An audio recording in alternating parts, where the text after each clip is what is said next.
It is my absolute pleasure to introduce our speaker this evening. Deaver is a big package. She is a life coach, speaker, and visual artist. Deanna was born in Romania, spending her formative years in a communist and then post-communist developing country offered her a direct understanding of the effects that abuse, fear, shame, hunger can have on human dignity. Deanna started her studies in 2000 in psychosociology at university in Romania. In 2008, here in Charleston, she began her apprenticeship as an emotional health coach. Her coaching process focuses on deep exploration, understanding, and compassion. Having personally explored the power of emotional healing and making it an ongoing process and habit, Deanna is naturally very compassionate. She uses her formal training and unique approach to create a healing partnership with each of her clients. In her coaching and speaking, she addresses topics around eating issues, self-valuing, healing childhood trauma, women's empowerment, and many others. Deanna earned a Bachelor of Professional Studies in Applied Communication and is currently enrolled in a master's and PhD program in depth psychology at Pacifica Graduate Institute, and she will specialize in Jungian and archetypal studies. It is obvious right away when you meet this woman that she is a can-do person who sees possibilities everywhere. If you have searched information about her online, you know that she is curious, she's always learning, and always loving to share what she knows and her skills, her healing ways. I met Deanna about 3 years ago when she joined the CJS board, and if you found or follow CJS online on Facebook or the website, it was Deanna who drew you in. Her skills and passion for sharing Jung's work have been absolutely critical to this organization over the last few years, so we really, really appreciate the work that she's done. And much of our growing audiences, I think, really can be attributed to her work. Deanna and I have bonded over Jungian topics, and I never feel like I get to hear enough from her. So I'm really excited to turn over the microphone to Deanna Deaver. Help me welcome Deanna Deaver.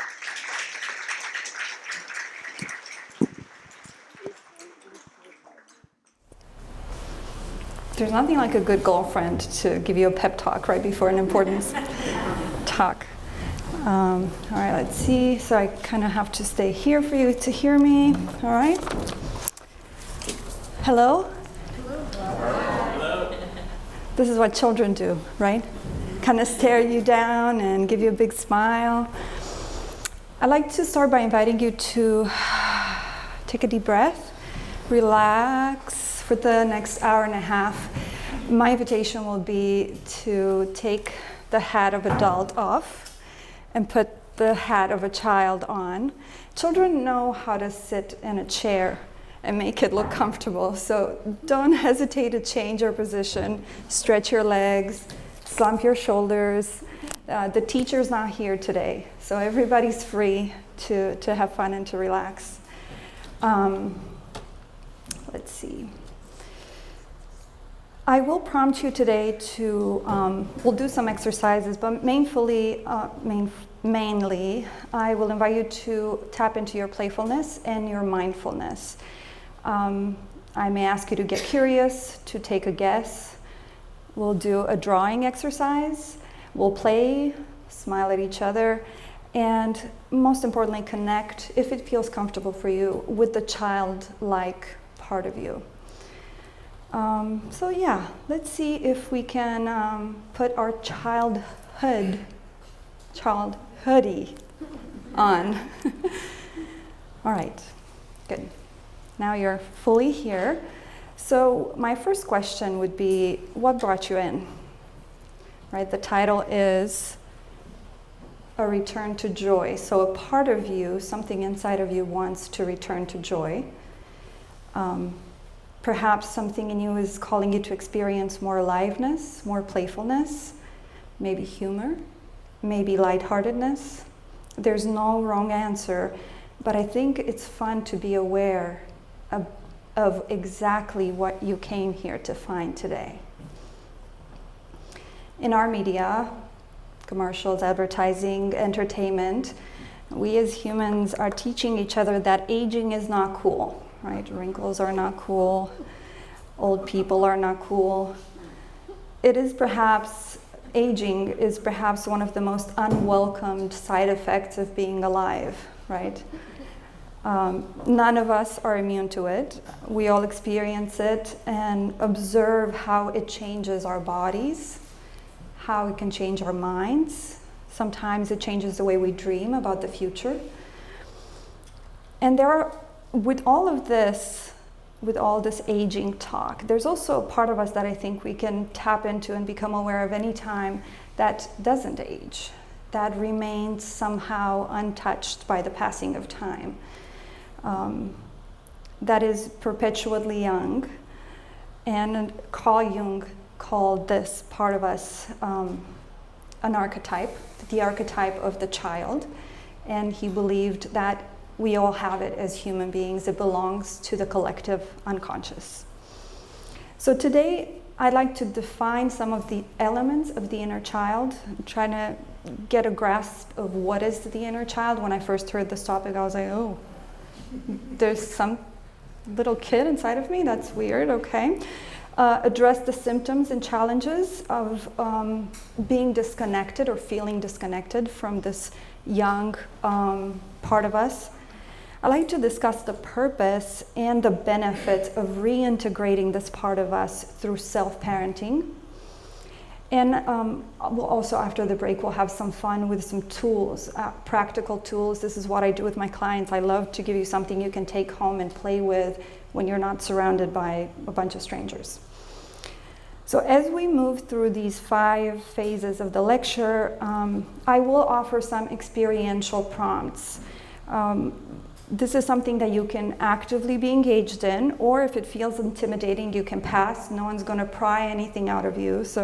But it could be a lot of fun. So I'm going to invite the child part of you to come forward. Fun is allowed today. Like I said, the teacher's not here.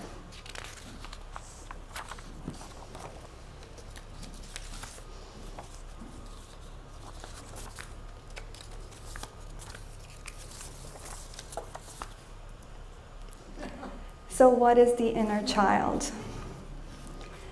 The inner child is the part of ourselves that is vulnerable, sensitive, needy sometimes, almost always adorable, pure, sweet, and naturally charming, right? Children don't have to pretend that they're cute. They are cute. It is the part of us that wants to take home every puppy and every kitten, that wants to finish the box of Oreos in one sitting, that can make an airplane out of a piece of paper, and can recognize the shape of a dragon and a cloud. The inner child, or the child archetype, represents these qualities in us: playfulness, joy, imagination, creativity, and wonder. And this part of us is waiting for us to spend time with them. That's all that children want. It's like, can you just look at me? Can you just spend time with me? Speaking of wonder, I love that children can look at a Rolex and a scum off the floor with the same fascination and wonder. And sometimes I like to tap into that, especially when I work with people. The inner child is also the part of us that wants to cry when we're really tired, right? When we've had a long day and it's a red light and I almost come to tears. It's the part of us that wants to touch the fluffy white beard of the man we just met because it looks really soft. And it's our ability to make a microphone out of a hairbrush. Jung also talked about the importance of the child to our potential future. I think I missed that one. I'm going down here. The child motif is what makes us capable of transformation. Jung believed that the function of this archetype is to keep us linked with our past, our roots, to keep us connected with our core of innocence and vitality. And what I like to think about when I think about my inner child is, when did my inner child start? Was it when I had my very first heartbeat? Can you think of that moment when you were in your mom's belly and you went from beginning to turn human to having your very first heartbeat? How were we before we were shamed for the very first time? Before someone told us to shut up for the very first time? That's the inner child. That's that pure love, pure presence, pure innocence before we experienced any loss, any holdback, any pain. I'd like to invite you to tap into that for a moment. Today we're trying to bring joy and vitality back, so let's think about what you liked to do as a child. I'm going to invite you to maybe close your eyes or keep them open, whatever. But how did you like to see the hours pass? Did you play with your hands? Did you like to look at things or touch things or smell things? Which of your senses were you engaging the most? What did you do for play? Were you making up stuff? Were you using your imagination?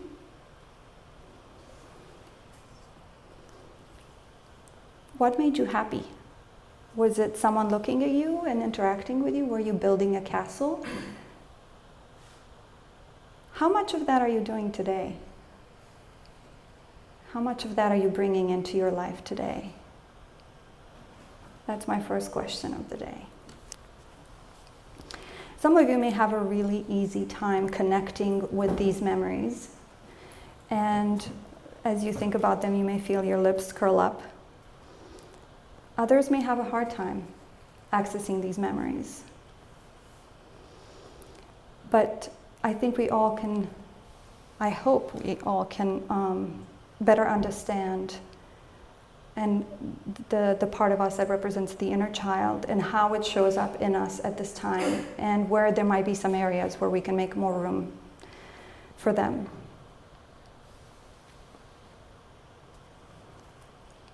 So now that we've looked at maybe a definition or a better understanding of what the inner child is, I'd like to look at some of the symptoms and the challenges that show up when we disconnect from this part of us.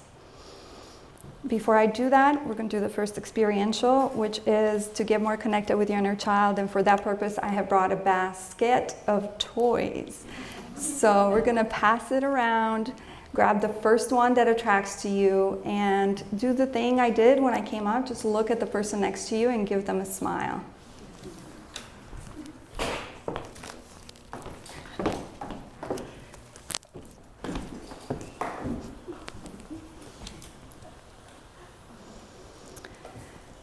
So how do we know if we're disconnected from our inner child? I didn't even know what it was before. Now, how do I know if I have it? We have a relationship, I'm aware of it. The first symptom that I like to mention is noticing the lack of these qualities that I mentioned in our lives. Vitality, energy, joy, sensory engagement. Children are very sensory. They like to touch things, smell things. Creativity, imagination. We generally are missing these if we are disconnected from our child. We may have an annoying sense that something is missing. Even though many of us have never met their inner child, we feel their absence. We feel disconnected from something and we can't tell quite what that is. I call it the inner empty nester syndrome. I have an empty nest, but I never had a child. How can that be? Or my children are in the house, but I still feel like something's missing. Or my children have left the house. I'm a real nester in my house, but I'm also an empty nester inside. we can observe that we have become unchildlike and artificial. There's a sense of loss of enchantment with life when we're disconnected from our inner child. There's no sense of wonder. Nothing touches us anymore. Cynicism and defensiveness replace the openness and friendliness children approach strangers with. Like, I don't feel safe. Who's that weird person? No, we can't be friends. Creativity is hard to access. Planning and structure replace spontaneity. So I need to know exactly what I'm going to do. I can't allow myself to get lost. I need to be in control. A second symptom of the disconnection with the inner child is inner conflict. I'm experiencing a lot of inner conflict. As Jung described it, when we resist the inner child, we come in conflict with our original unconscious and instinctive state. Paradoxically, that's where our power is, our vitality and collective unconscious wisdom, that's where they come from. We experience an aversion to and disgust with the neediness in ourselves and others. So, oh, he's needy, don't hang out with him. Oh boy, she wants to hang out with me too much. So we have this aversion to neediness in ourselves. We're not allowed to be human. We're not allowed to need when we're disconnected to our inner child. We may exhibit an attitude of resistance to the part of us that's really honest and upfront, that doesn't feel in control, that doesn't have all the answers. What? That is sensitive and needy. In fact, most people that I work with usually want to turn this off when I first talk to them about the inner child. They say, okay, how do I fix this? How do I make it go away? Make it be gone. We act with our inner children as the parent who is embarrassed by their child and needs to send them off to their room or sometimes lock them in a dark closet. Oh, you're having a temper tantrum and you're crying? Okay, let me put you away. I don't want to feel you. I don't want to see you. I don't want to respond to you. And to bring compassion to the way that we parent ourselves, it's almost always inherited. So how could we parent ourselves other than the way we were parented, right? So if my mom told me that I have a horrible voice, I believed her. And so now if part of me wants to sing, what am I going to say to myself?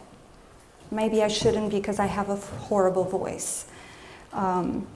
So some of the voices of our parents become internalized, and that's what I call internalized oppression, especially to those needy parts of us that are totally human. Maybe as children we weren't allowed to be childlike. We were told to stop fidgeting, stop giggling, stop feeling so deeply. Why are you making such a big deal of this? Stop asking so many questions. How many times as adults we're afraid to ask a question? Quit bothering me. Stop singing. Stop playing. You shouldn't have said that. Or my least favorite, you're such a brat. Sometimes we're not even allowed to speak. Just be quiet. Don't laugh loud, or cry, or be angry. So no feelings, please. I have to give you a personal example. My sister, my parents and I, my family were camping, and my sister and I were giggling at the table, and my dad, for some reason, did not feel like that was appropriate at that time. He was getting frustrated with us. And so he said, stop giggling, and we couldn't. And so then he said, if you can't stop giggling, go over there and laugh. So my sister gets up with the most emphatic body language she could. She stomps over there and she goes, ha ha ha ha. So her defiance to my father and her willingness to continue laughing over there made us all laugh. And to me, that's an example of how resourceful and playful children can be. And even when we're told we're not allowed to do something, we'll find a way. But the voices that we heard as children that tried to stop us from being children, sometimes we hear them in our heads, right? They become our inner voices, and they can be painful. They can make it very difficult for us to be alone. Have you noticed how many adults are afraid to be alone? Because that voice is saying, you know, you're such a loser. I can't believe you said that. Or, I can't believe you didn't say anything, right? We have so many scripts. I'm such an idiot. You shouldn't have done that. So a lot of judgment comes from that internalized criticism. Lots of shaming, self-shaming behaviors. As we go through this later, we'll explore some tools for self-parenting that will help us monitor, talk back to these voices, and replace them, create some new voices that can speak for us, especially when we're getting into trouble, and that are more functional. This is part of integrating the child and parenting the child in a mindful way. Quick recap, 2 of the symptoms of being disconnected with our inner child is our lack of vitality and joy and creativity, and the presence of inner conflict. Next, I'd like to talk about how integrating the inner child through self-parenting can restore our life force. But before I do that, I'd like to invite you to do another experiential prompt.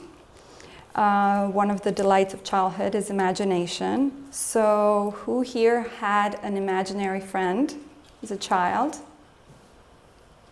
All right, okay. 1, okay. Do you remember his or her name? Okay, great. So we have a couple of people. So if you had one, let's bring them back. Let's see, what were they? Were they a dragon? Were they a person? Were they a superhero? What was their name? Were they fluffy? I'm gonna bring all of those details back. If you did not have one, how about making up one now? Who would you like to be your imaginary friend? Take a moment to imagine that. What are they? How big are they? What are some features? What's their name? When are they with you?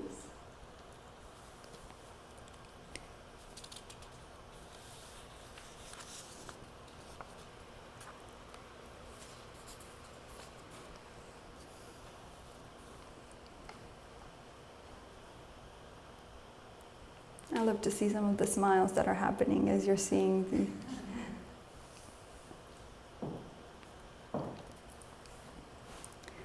After the break, I'll show you some imaginary friends. Mine's here, by the way.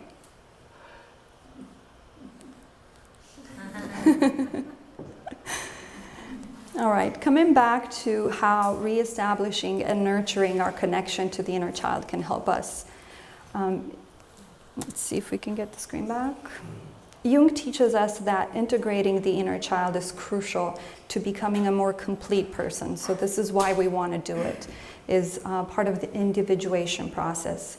We make room for, we acknowledge, and we integrate our feelings, our needs, and our wants when we reconnect with our inner child. And we become more whole people. He has a great quote here: in every adult, there lurks a child, an eternal child, something that is always becoming. It is never completed and calls for unceasing care, attention, and education. That is the part of the human personality which wants to develop and become whole. The inner child is a part of us, and when we move from neglecting and punishing it to protecting and nurturing, we function differently. I want you to imagine your inner child for a moment. How well are they taken care of? Are they fed? Are they clothed? Are they dirty? Has someone looked at them recently and played with them? Where are they? Are they in a closet? Are they crying? Are they asking for a hug?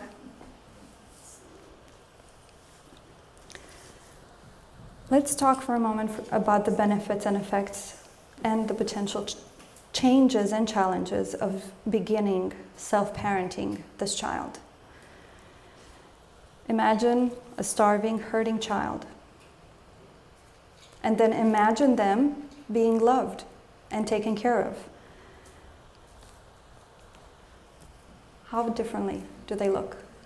And if they're a part of us, how differently will we function with this part of us that is used to throwing temper tantrums, now being a delightful and playful child? Well taken care of children are amazing. They fill our hearts with awe and joy, and they invite us to spontaneous laughter. How many videos have we watched on Facebook of completely strange children we've never met before, but they're giggling and we're giggling because they're giggling? Are there some challenges to beginning self-parenting? Yes. Most people don't like the idea of another responsibility. They're like, I already have an outer child. Are you telling me there's another one inside that needs my attention? So there's some resistance. So that's the first challenge. The second one can be some of the wounds from the past, because the child connects us with the parts of us that have been formed across time. Our inner child is connected. We have many inner children that belong to every age and every year. And so some of them may be hurt. Some of them may have watched something or experienced something that was traumatic to them. And of course, first reaction to that is, I don't want to see it. I don't want to deal with it. Get over it. But as we become nurturing and loving to those parts of us that need our attention, it is possible to move through. It is possible to find healing. Otherwise, we're walking around with parts of us that are hurting. So we are not functioning to the highest degree that we can. When we look at this pain that was left unresolved, or maybe it was unacknowledged at that time, maybe a part of us has never been heard about a loss that happened. As we process this pain, we get back to believing that pain can be kissed away, right? When we're children, we go to mom, and mom can kiss our pain away. Emotionally speaking, if I am the mom of my inner child, I can learn that pain can be kissed away again. In this process, we also develop emotional resilience. We can tell our children that we can get through this, that they don't have to be in the closet, that we can cope with the pain, that we can use the pain to learn from it, maybe to contribute to somebody else who might be going through a similar process. We have increased creativity and vitality. That's kind of, I love the image on the left, kind of shows how I want a mom, so I'll draw it and imagine she's holding me. And then here the woman who's already overwhelmed with her outer child. So, yeah. Often when I work with clients on this process, as they begin to parent themselves, there's a lot of trial and error. We need to learn what's working. There's an inquiry process. What are your needs today? That's usually one of the first questions.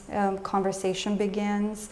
But as they go through it and they become more comfortable with it, there's almost always a real and visible transformation in their enthusiasm and hope for life.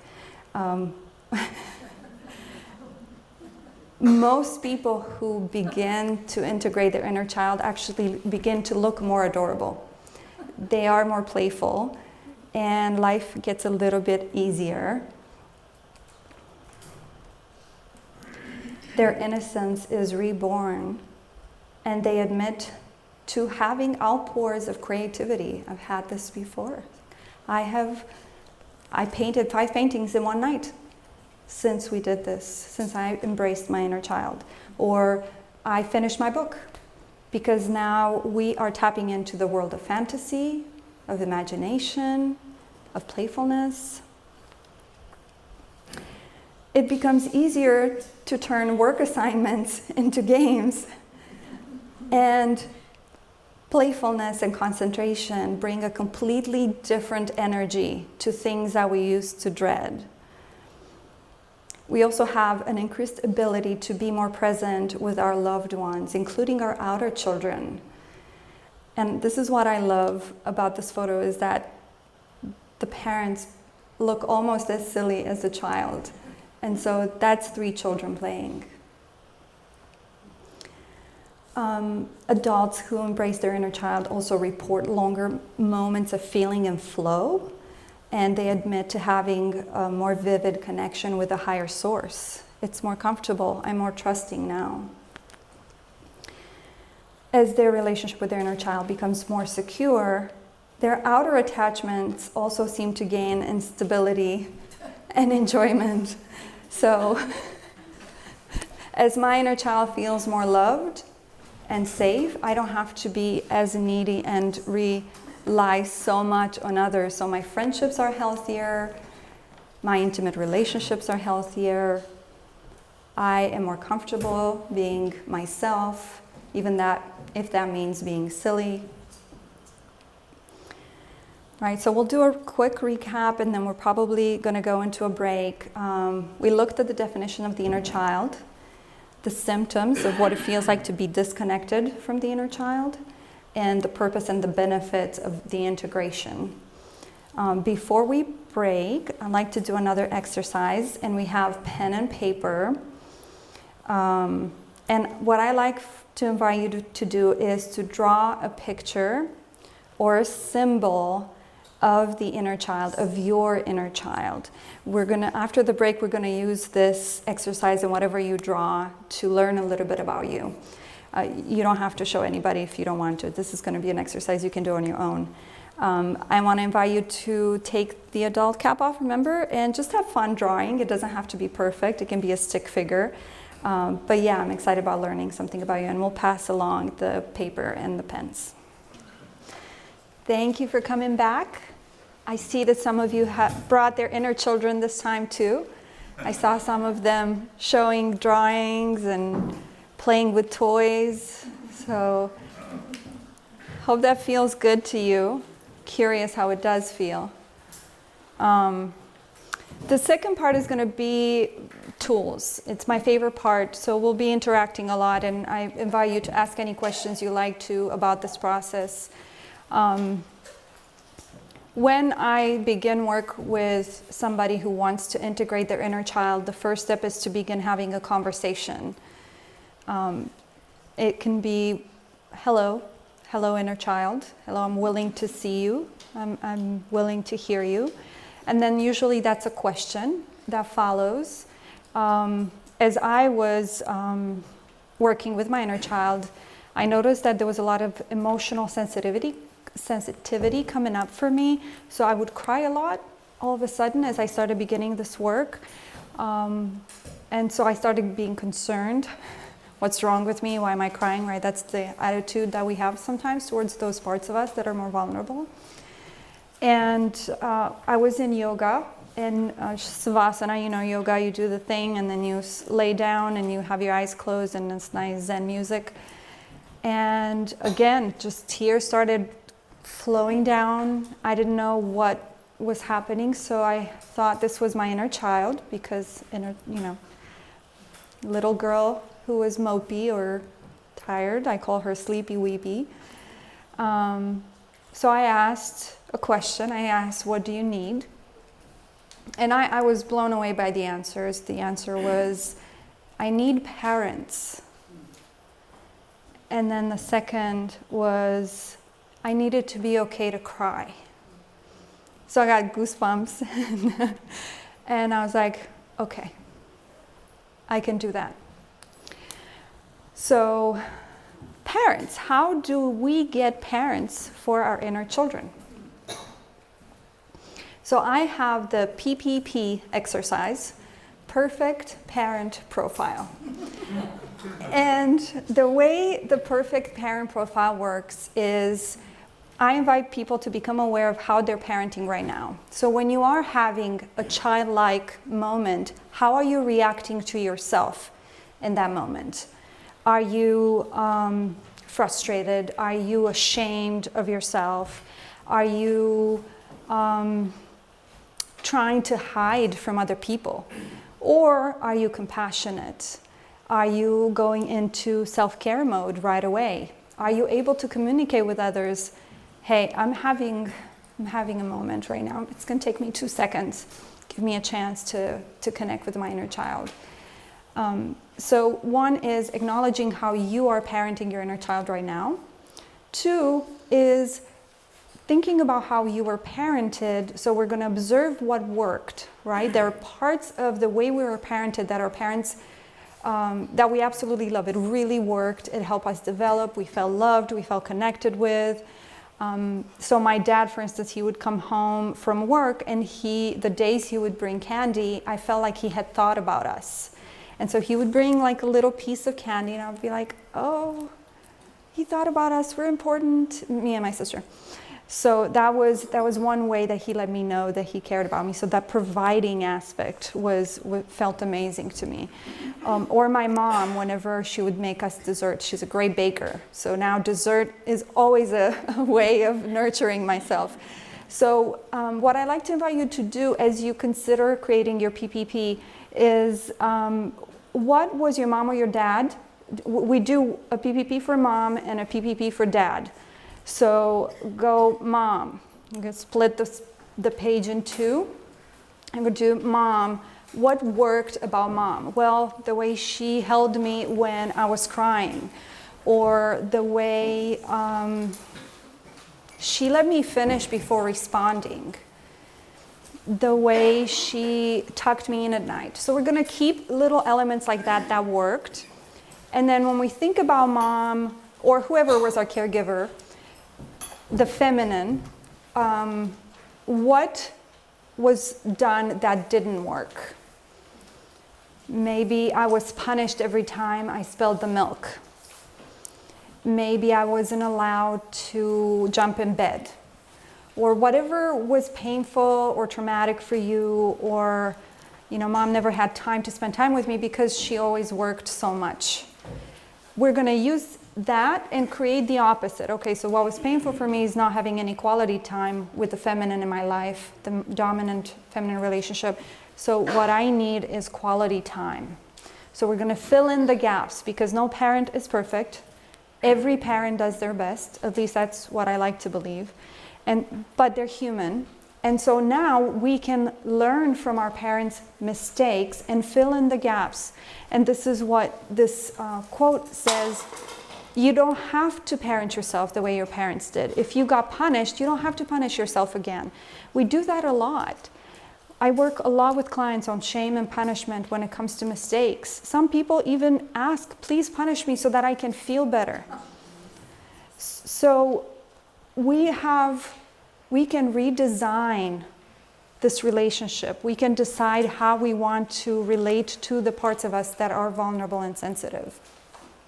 So we do that for mom, and then we do it for dad. And so we write it down. So when I work with clients, we'll write it down, and then as we continue sessions, they might tell me, I went out, I had too many drinks, I missed the interview, I didn't get the raise, I'm such a schmuck, I don't deserve anything, right? We go into those places.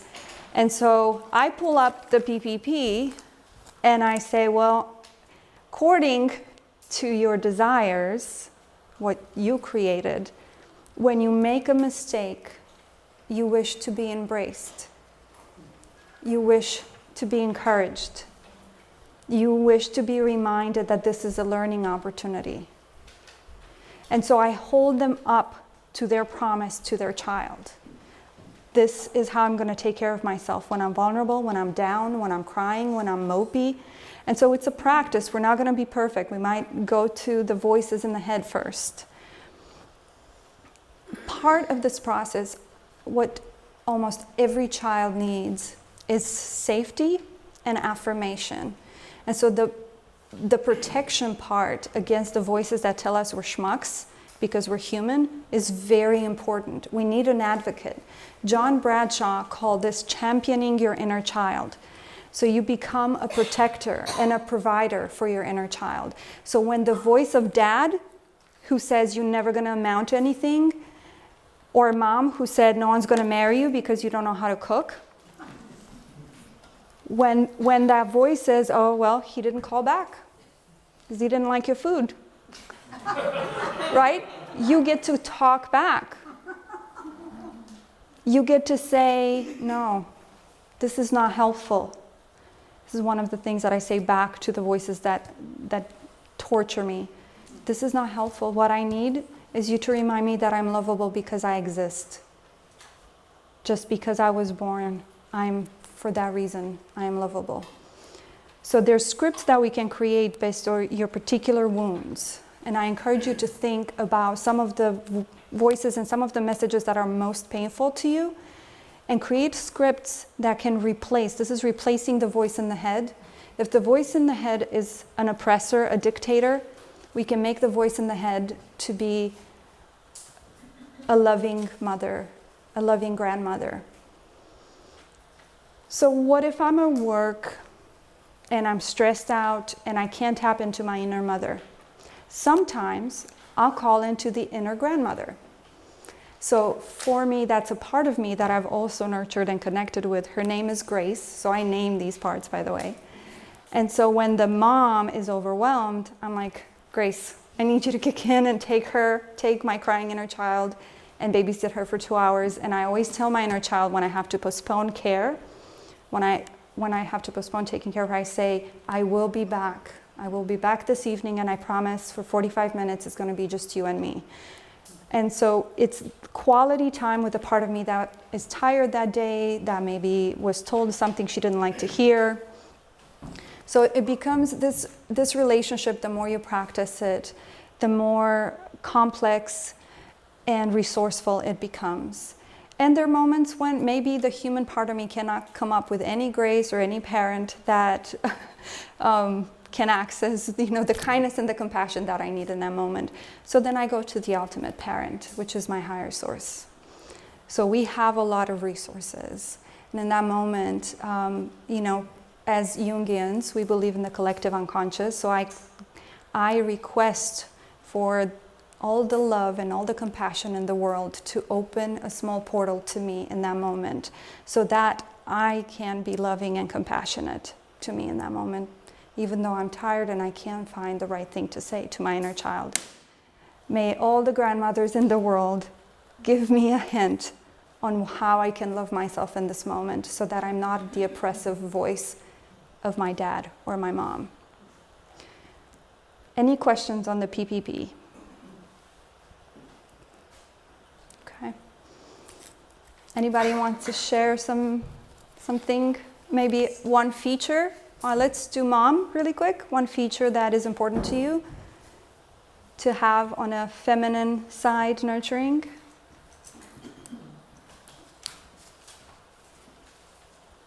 Yeah, throw it out there. Listening. Awesome. Thank you. Anybody else? Validation. Awesome. Mm-hmm. Honesty. Ooh, got goosebumps on that one. Warmth. Yeah. Mm-hmm. Yeah. Affirmation, I will always love you. Nice. I'll always be there. Great. I'd write that down as one of the things that your inner child may need to hear on a regular basis.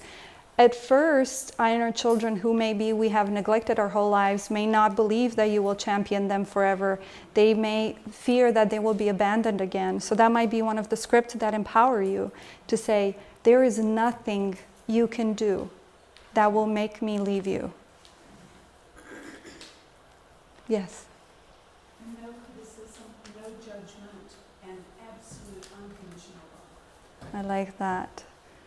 So to keep these in positive, when you said no criticism, what would you replace that with to have a positive format?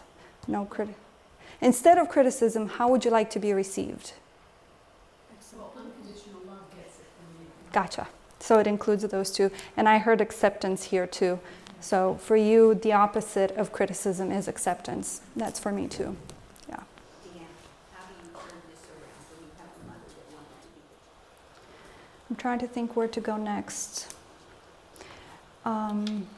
maybe recognizing what our first reaction is to our inner child.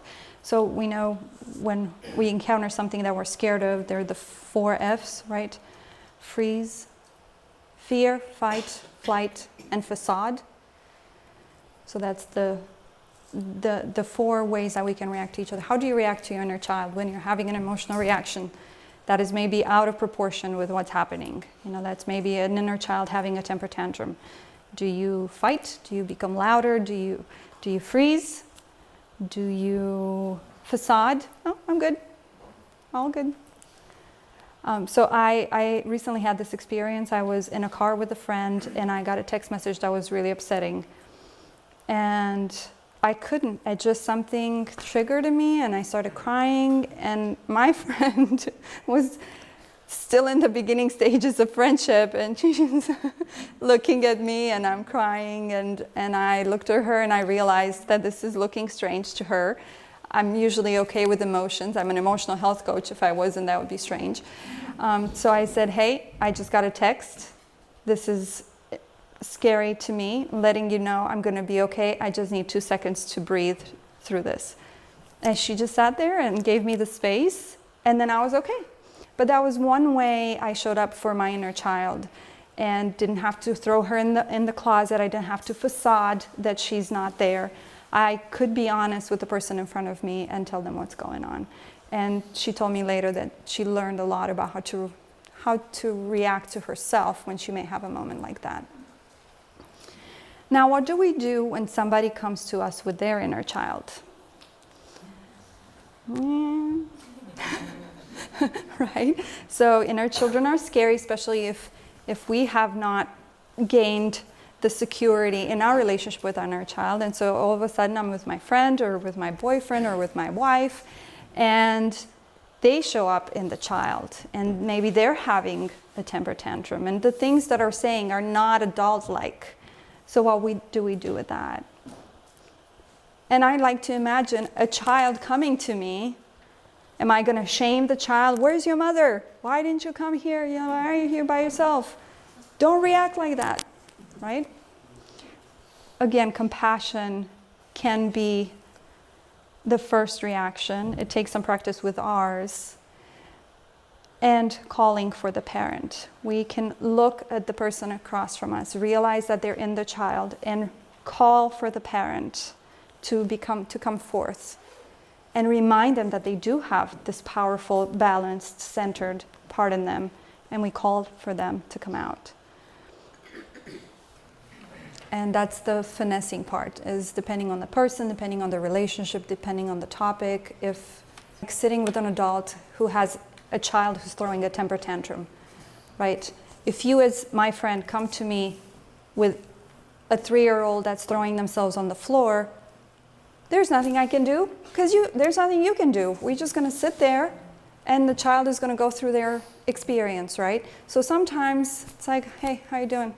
Good, how you doing? Hey, my child has been crying for 15 minutes. Do you have any tips for that? Right? So we bring our inner children to each other, but we come in our adult. So hey, I'm coming to you as my adult, telling you that I'm struggling right now.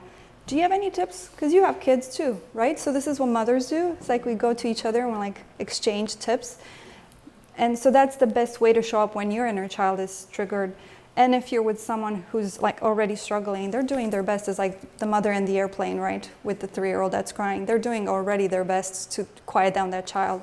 And sometimes we just have to be there for them. There is no solution. But it really depends on the situation. All right, so we did a couple of things. You got a toy. And I said, pick the first thing that that draws to you, the first thing you see. And I want you to look at your toy for a second. And I'd like for you to observe it. Maybe it's an animal, maybe it's something soft and fluffy.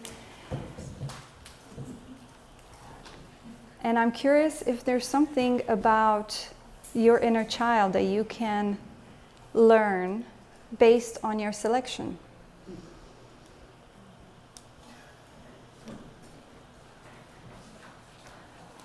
I saw a giggle over there. Can I ask you, sir in blue? Would you be, not yet, you?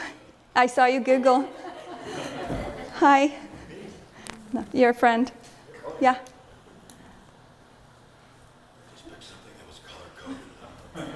I was just noticing that it matches your shirt. So what? Your inner kid likes blue. Awesome. All right. Anybody else? What'd you learn? Any hints? Yes? I think I like to play, my inner child likes to play different roles. Nice. A hat. And I was like, well, it's like a different role to play, and literally putting on a new hat, then figuratively Yeah. putting on a new hat. I hope that's not the adult hat, though. I mean, I don't wear a hat. What do I do? Whoa. I don't want to do no hats. Awesome. Anybody else? Okay. So we did a drawing. Let's take a look at your drawing. I'd like for you to take a look at your drawing and guess how old you are. So I asked you to draw your inner child. How old is your inner child in this drawing?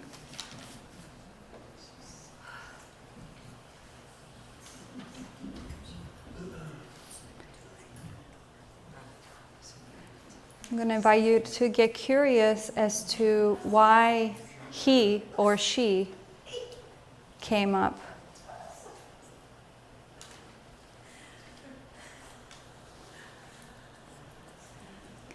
What he or she may be here to tell you. What happened to you when you were that age?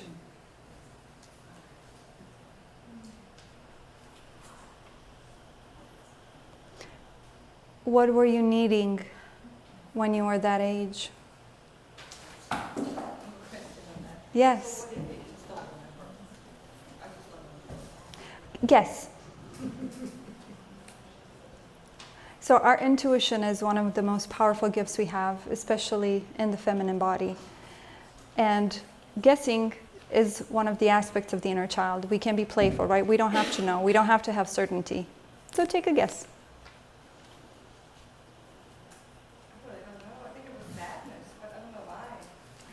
We don't have to know.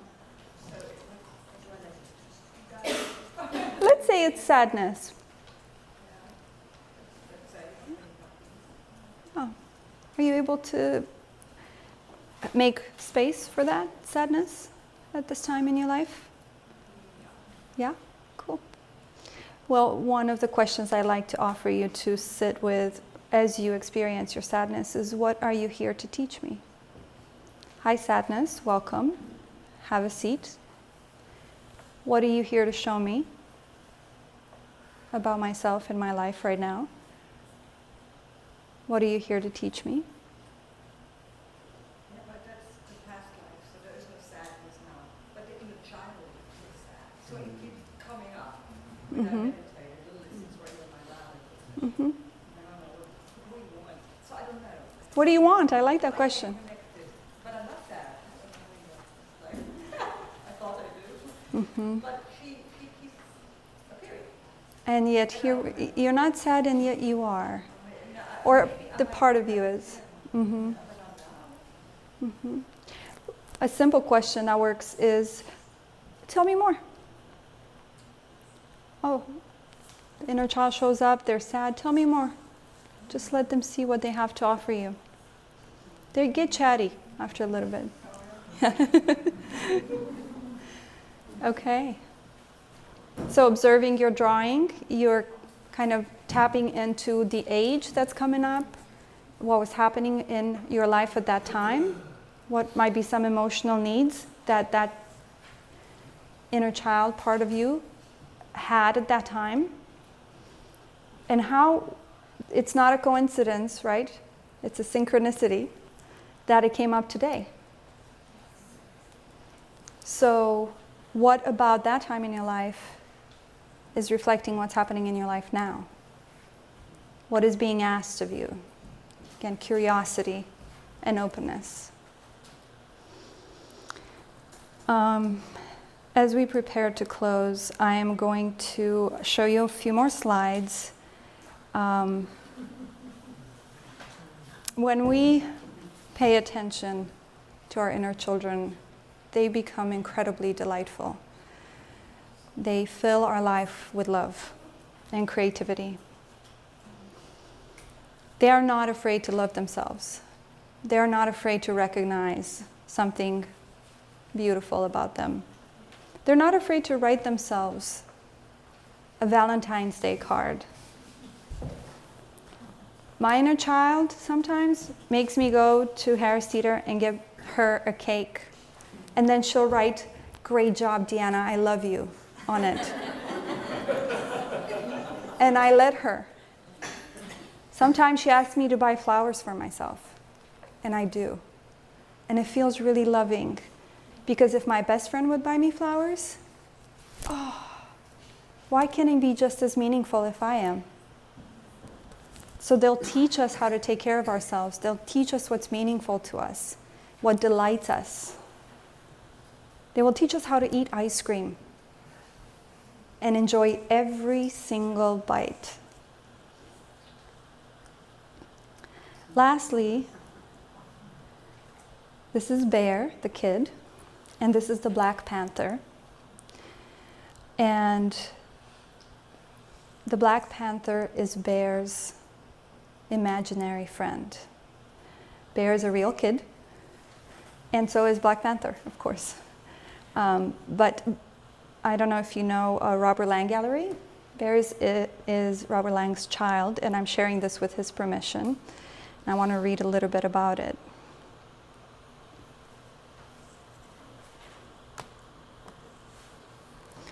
Let's see if I can do this. Okay, so for the past year and a half, Bear has constantly talked about his imaginary friend and presumed spirit animal, the black jaguar. My bad. Sorry, jaguar. We don't know where the idea of the black jaguar came from, but he mentions him on a daily basis. His father tried to digitally render an image of the two together based on Bear's description. "Dad, the black jaguar's head touches the ceiling, and he's bigger than your truck." I love picturing him walking through the day with this beautiful creature at the side. So this brings me back to your imaginary friend. Anybody wants to share about them? I asked you to imagine him today or bring him back. Her? Yes. Oh, I just wanted to comment on the concept of the black jaguar as his imaginary friend, child. In South American shamanism, the jaguar is the guardian spirit. Oh, fun. The space Mm. around the shaman's work. Ooh, that gave me goosebumps. So I know that kind of gives me a hint of that safety need for this child. Yeah. Anybody? Yes? My imaginary friend's name, she did not exist until tonight. Yay! Her name is Phoebe. Phoebe has red hair and sort of this plaid, pink and white little plaid dress. It's kind of dirty. And she's always available to play. And she always wants to play outside. And she never gets an attitude. I like her. Decides not to be my friend. Okay. So I experienced that as a Uh-huh. junior high. It was Mm-hmm. one day you're in and then you're not out, you're out the next day. Mm-hmm. But Phoebe's not like that. Okay. She shows up and she's delighted to see me. Where is she right now? She's outside and she's got mud on her shoes and she really is ready to have an adventure. Okay. All right. She's patiently waiting for you. Awesome. Thank you so much for sharing. My inner child is delighted right now. It's like, oh, we got a Phoebe! Yay! Anybody else? Yes. Can characters in a novel be considered your imaginary friends? Can they? To me, they can, because they get me all excited about playing with them all the time. Fantastic. Do you have one in mind? The main character. Of which novel? We don't tell? Okay. You keep him secret. Awesome. Yes. So, growing up, I discovered an entire imaginary land. It was the kingdom of Darfina. Ooh. And so, my imaginary friends growing up actually were an entire kingdom. And it Nice. was, because I was the first to make it through a labyrinth, that was the first human to make it through the labyrinth, they made me their queen. So I was Queen Jennifer of the kingdom of Darfina. So I'm excited to go visit them. Yay! They will welcome you. Awesome. Okay, we'll take one more. Anybody else? Okay. As I prepare to close, I want to reassure you that your inner child work doesn't have to be gruesome, doesn't have to be extensive, doesn't have to take you away from other things. Your inner child needs maybe 5 to 10 minutes a day. Maybe it's a conversation, maybe it's, tell me more. What do you need today? What do you want? Which toy did you like and why? Tell me more about you. Where should we go visit? When in the past do I have to go visit? So see if you can make room. See if you can make room 5-10 minutes for this relationship. And also, as you keep making room, see how much magic, how much fantasy, how much creativity, how much energy, how much joy, spontaneity, and humor start coming back into your life. And how some of those pains that have been there for a long time start falling down. Thank you so much.